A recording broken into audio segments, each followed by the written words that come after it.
ప్రభుత్వ మెడికల్ కాలేజీలు ప్రైవేటీకరణను వ్యతిరేకిస్తూ ఈ నెల 15వ తేదీన రాష్ట్ర వ్యాప్తంగా అన్ని జిల్లాల్లో నిరసన ర్యాలీలు ధర్నాలు నిర్వహిస్తున్నట్లు మాజీ మంత్రి వైఎస్ఆర్ కాంగ్రెస్ పార్టీ రీజియన్ కోఆర్డినేటర్ కారుమూరి నాగేశ్వరరావు అన్నారు. ఒంగోలు వైసీపీ జిల్లా కార్యాలయంలో జరిగిన విస్తృత స్థాయి సమావేశంలో ఆయన పాల్గొని అనంతరం మీడియాతో మాట్లాడారు. 17వ తేదీన వైఎస్ జగన్మోహన్ రెడ్డి ఆధ్వర్యంలో 1 కోటి సంతకాల సేకరణ ప్రతులను గవర్నర్కు అందజేయనున్నట్లు తెలిపారు. మెడికల్ కళాశాలలను ప్రభుత్వమే నిర్వహించేలా వైసీపీ పోరాటం చేస్తుందంటూ అన్నారు. ప్రజా సమస్యలపై అసెంబ్లీలో కన్నా బయటే ప్రజల్లోకి తీసుకువెళ్లి ప్రజా పోరాటం చేస్తున్నామంటూ తెలియజేశారు. రాష్ట్రంలో కూటమి ప్రభుత్వం ఆరోగ్యశ్రీ పథకాన్ని అటకెక్కించిందంటూ ఆరోపించారు. పేదవాడికి వైద్యాన్ని దూరం చేసేందుకు ప్రైవేటీకరణను ప్రభుత్వం తీసుకొచ్చిందంటూ విమర్శించారు.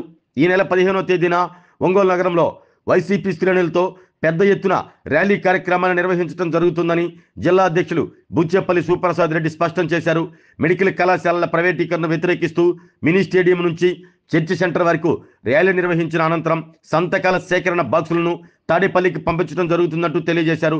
ఈ సమావేశంలో జడ్పీ చైర్మన్ బుచ్చేపల్లి వెంకయ్యమ్మ, ఎర్రగొండపాలెం శాసనసభ్యులు తాటిపత్రి చంద్రశేఖర్, మాజీ మంత్రులు మేరుగు నాగార్జున, ఆదిమూలం సురేష్, ఒంగోలు కనిగిరి నియోజకవర్గాల సమన్వయకర్తలు చుండూరి రవిబాబు, దద్దాల నారాయణ, మాజీ ఎమ్మెల్యే కదిరి బాబురావు, పార్లమెంటు పరిశీలకులు బత్తుల బ్రహ్మానందరెడ్డి, జూపుడి ప్రభాకర్ తదితరులు పాల్గొన్నారు.